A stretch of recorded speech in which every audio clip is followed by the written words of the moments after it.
Those of you who've heard me speak before on the Feast of St Peter and Paul probably know what I'm going to say, because I say the same thing every year, that Peter and Paul were not perfect. Each of them in their own way was fundamentally flawed, and the cherry on the top was that they didn't get on very well with each other. Now, there's quite a lot of other dirty laundry that I could share with you about Peter and Paul, but I think that will suffice for now. Arguably, it is Paul who, rather than Peter, ought to have been the leader of the church.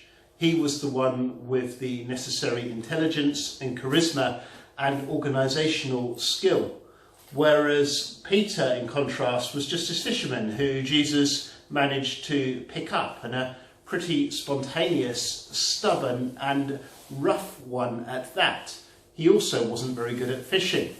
Yet it's these two who became pillars of the church. It's these two who were responsible for bringing the gospel to the ends of the earth. And it's these two who continue to inspire and unite us today.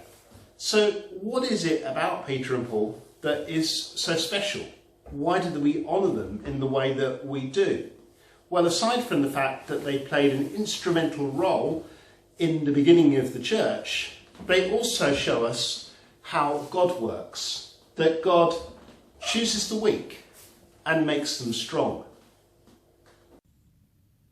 Sometimes we can imagine the church as being like a golf club full of like-minded individuals who, following certain codes of behaviour, are continuously inspired by the names of benefactors and those who have won trophies in previous years. But it's not like that. We're certainly not like-minded. We don't always behave very well. And as we've seen in society at large, some of the people who we put on pedestals are no different from the rest of us. So this celebration of St Peter and Paul gives us, who are only too aware of our shortcomings, a massive reason for hope. Most of us sometimes find ourselves living or working with people who we don't get on very well with, just like with St Peter and Paul. Most of us will sometimes find ourselves in roles that are, if we're to be honest, we don't feel that well suited to. Most of us will, especially at a time like this when everything's up in the air, feel more uncertain than ever.